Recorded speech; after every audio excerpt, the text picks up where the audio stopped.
We want this afternoon to give attention to what Thomas Aquinas has to say about God, our knowledge of God, and something of the nature of God.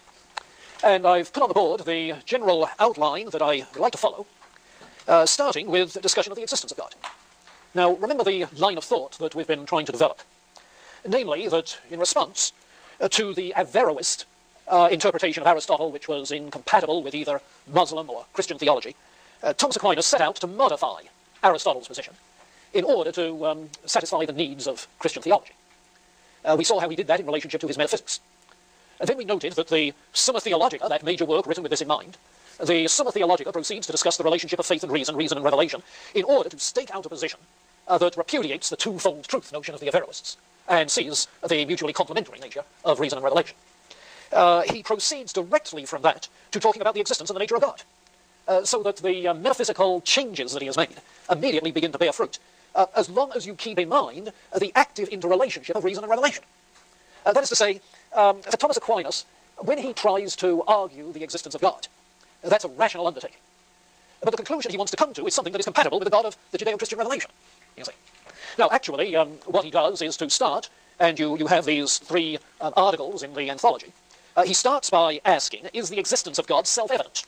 Which sounds like a pretty innocuous kind of question, until you realize that the objections which he is addressing right at the outset of that article are objections raised to what is going to be Aquinas' position, objections raised by people like the Neoplatonists and Anselm and Augustine, that is to say, the Platonic tradition. The Platonic tradition, which by and large favoured the view that the existence of God is either self-evident or can be shown to be a logically necessary assertion, the sort of thing that produced Anselm's ontological argument.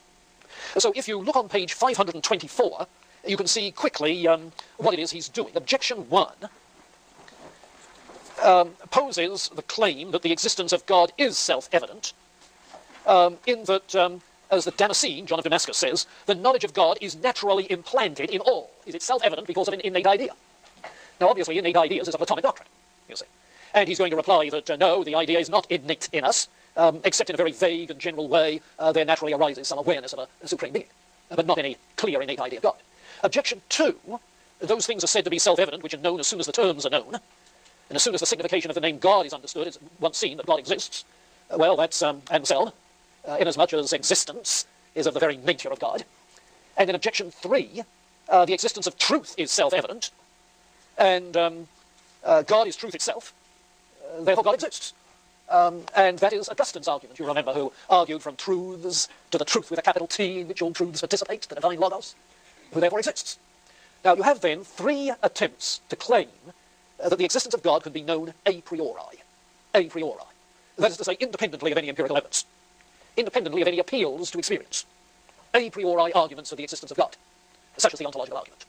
And all of those Aquinas rejects. He's too much the empiricist, being an Aristotelian, to have a rationalist's a priori argument, as the Platonists did. So he's consistent here with the Aristotelian tradition on which he's going to draw. Now, you can see this very quickly if you look at his I answer that. And that is the way to read Aquinas, always read the I answer that. And you see the way he puts it. A thing can be self-evident in either of 2 ways. On the one hand, self-evident in itself, but not to us, and on the other, self-evident to us. And he goes on at the end of the I answer that to say that the proposition God exists, is self-evident in itself, because God is his own existence, as will be shown hereafter. Existence is necessary to God. But that is only valid as long as we know that about God. So it's not self-evident to us. You see. The fact that God is a necessary being who necessarily exists means that it's self-evident in and of itself if you know that about God. But if you don't, then it's not self-evident to us. Okay? So he rejects any a priori argument. Maybe you had that feeling about Anselm's ontological argument. I have the idea of a perfect being that none greater can exist. Well, that's fine if you have that idea, but what if you don't? You see. And he's saying we don't have an idea such that existence is a necessary predicate, a necessary part of the idea. So he moves then from that, which is an acceptance, really, of a more Aristotelian approach than a Platonic one. He moves from that to the corollary. Well, if we do not know God on the basis of some a priori concept, then the other alternative is that the knowledge of God is a posteriori, that is to say, is dependent in some sense on experience. And the experience we have is an experience of God's creation, presumably. So the question is whether the existence of God can be known from the effects of God, arguing from effect to cause. And to that, very simply, his response is, of course, affirmative, so that we can anticipate that his arguments for the existence of God are going to be cause-effect arguments with premises drawn from human experience. Okay? With premises drawn from human experience. So in that sense, his path becomes pretty clear. And then he dives in the third article right into his proofs for the existence of God. Aquinas' famous 5 proofs. Now, I'm inclined to think that when these proofs are handled outside of their context in the Summa Theologica, and outside of the historical context of trying to adapt to the Aristotelian tradition for Christian purposes, outside of those contexts, these proofs are very often misunderstood. The assumption seems to be that they are intended to be neutral, such that anybody should agree that they prove the existence of God. But in fact, not. Because if you look at the premises for the 5 proofs, they're not philosophically neutral premises. They're Aristotelian premises. For while they are premises drawn from experience, they are premises that represent a knowledge of principles abstracted from experience. Remember Aristotle's knowledge? By abstracting the essence from the species, you see? So it begins, if you like, then, with Aristotelian concepts, drawn from experience, in Aristotelian ways. In the first proof, on page 527, under the I answer that, the 5 ways, the first is the argument from motion, or change. And as you read about 8 lines into it, at the top of the second column, you notice that he defines motion or change as nothing other than the reduction of some potentiality to actuality. Good old Aristotle. Potentiality and actuality. All change is movement from potentiality to actuality. And the second way, at the bottom of that comment, is from the nature of efficient cause, because in the world of sensible things there is an order of efficient causes. That's an Aristotelian conception. And the third way, on 528, from possibility and necessity. That again is an Aristotelian distinction, contingency and necessity. And the fourth way, in terms of the gradation to be found in things, some more or less good, more or less true, more or less noble, that's that hierarchy of being and goodness, which is ingredient, among others, to the Aristotelian way of thinking. And the fifth way, from the governance of the world, everything, even if it lacks knowledge, such as natural bodies do, everything in nature acts for an end, final causes. That's Aristotelian. So here he is, you see, trying to modify the Aristotelian metaphysic to serve Christian purposes, and he's picking up on Aristotelian premises. Now, what sort of a God can you argue for from Aristotelian premises? It is not an Aristotelian God. It's much closer to a Christian God. It is plainly a theistic being, not an unmoved mover just thinking on his own thinking. Look at the conclusions of the 5 proofs, and you see what he's doing. The first proof on 527 leads to the conclusion that there is a first mover moved by no other, and this everyone understands to be God. Now you can say the language is Aristotelian. Yeah, a first mover, a prime mover. But notice the difference. Aristotle's prime mover is only a final cause. This prime mover is an actuality, and he says that a series of movers cannot go on to infinity, because then there would be no first mover, no other mover, seeing that subsequent movers move only in as much as they're moved by the first mover, as the staff moves only because it's moved by the hand. All right, then somebody's got to move the staff. There's got to be a hand to move the staff. At the very beginning of the series, that sounds like efficient cause, not final cause. And in the second case, it's explicitly a matter of efficient cause. The second proof ends, it's necessary to admit a first efficient cause, to which everyone gives the name of God. So Thomas immediately, right at the outset of his summa, has a God who is the efficient cause, a theistic God, not an Aristotelian one. And you move to the third way, and God is a necessary being. The fourth way concludes there must be something which is to all beings the cause of their being and goodness and every other perfection. God is the good.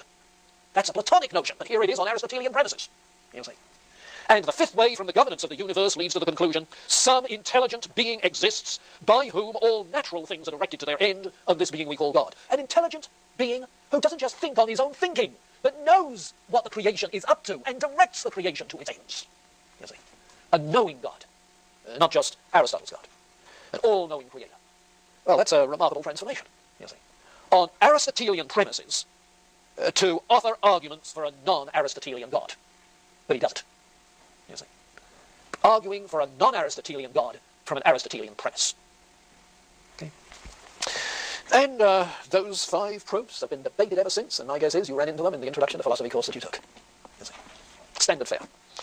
Well,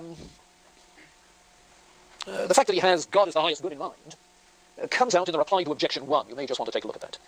528. Since God is the highest good, says Augustine, he wouldn't allow any evil to exist in his works, unless his omnipotence and goodness was such as to bring good even out of evil. And Aquinas adds, this is part of the infinite goodness of God, that he should allow evil to exist, and out of it produce good.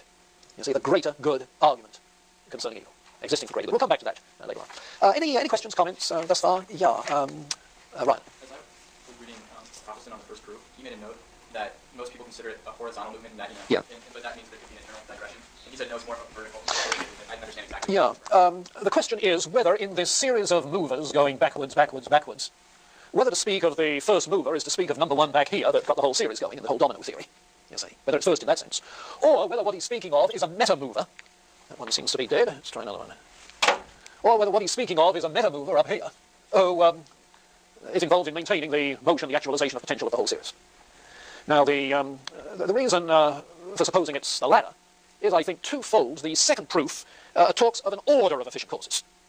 Not what is the cause of the most ultimate cause we can think of, but what is the cause of the whole causal order. Yeah? There's a meta-cause for the causal order. And I think it's in the Summa Contra Gentiles that becomes even more explicit. So, yeah, that's a worthwhile thing to notice. You see, a deist would be content to have God as number one back there, who starts the ball rolling and it keeps on rolling. Starts the domino effect and it keeps on toppling dominoes. But Aquinas is not satisfied with that. Another way you can see that he's not satisfied with it is that he tells us, and we've already talked about this in his metaphysic, is that God is the very essence of existence. As Gilson puts it, God is not simply an essence that exists. He's the very essence of existence. You see, it's of his nature to exist. And Gilson comes back to the statement in the book of Exodus 3:14, when God says to Moses from the burning bush, I am that I am. Now, what sort of name is that? You see, I am that I am. It's pointed out that the Hebrew Yahweh, Yah is the verb to be. I am that I am. You see, and Gilson takes that to mean necessary existence. The very essence of existence. You see. Well, Thomas himself, regardless of the way Gilson puts it, Thomas himself is very plain that the essential characteristic of God is his existence. Yeah, through and through. But it's in that existence that he continually imparts existence to every created thing, which is contingent on him for its existence. We're not just contingent on God for the beginning of our being, but for our continued being. You see? God who sustains existence, doesn't just start it. So if you take that continuous dependence of creation on the Creator, if you take that seriously, then I think it's pretty plain that he at least ought to be arguing in the first and second and third proof. Not for a God who's number one at the beginning of a series, but for the God who's a meta-cause of the whole series. Does that come through clearly? I see vague nods. I'm not sure if you mean them or not. Yeah? Okay. Okay. Anything further? This is in reference to Article 2, second article, Yeah. applied to Objection 3. Okay. If you can demonstrate that God exists through the effects, does one really know, does one really know he exists? Yeah, it depends what you mean by really know. You tie it to reply to Objection 3, in where he says, from effects not proportioned to the cause, no perfect knowledge of the cause can be obtained. And, yeah, certainly God is to be understood as not just sufficient to produce those effects, but as far, far more than sufficient, so in that sense disproportionate to the effects. Yet from every effect, the existence of the cause can be demonstrated so that we can demonstrate the existence of God, though from them we cannot know God perfectly as he is in his essence. Now, what that last sentence seems to say is that we can know his existence, okay, but that does not give us perfect knowledge of his essence or nature. Okay, that's where the limitations are. Now, at the same time, it's a perfectly valid question as to whether the proofs from the effects of God are such that the knowledge of his existence is logically certain, beyond all question. You see. Are these knock-down, drag-out proofs in that sense? And I think if I'm right in interpreting Aquinas as I did in reference to his modification of the Aristotelian view and so forth, and that these are Aristotelian premises, I find it hard to deny, I think Aquinas would have to say that these proofs are system-dependent. You see? In other words, you have to go on Aristotelian. Yeah, yeah. You know, if you are convinced of the premises, that they are true, of reality, then the conclusions would follow, if the arguments are valid. Well, that's true. It's true of any argument, isn't it? You've got to have true premises and a valid argument, you see. But my point is that the truth of the premises is a system-dependent thing. Now, plainly Aristotle held, take it back to Aquinas held, that Aristotle was preferable to Plato.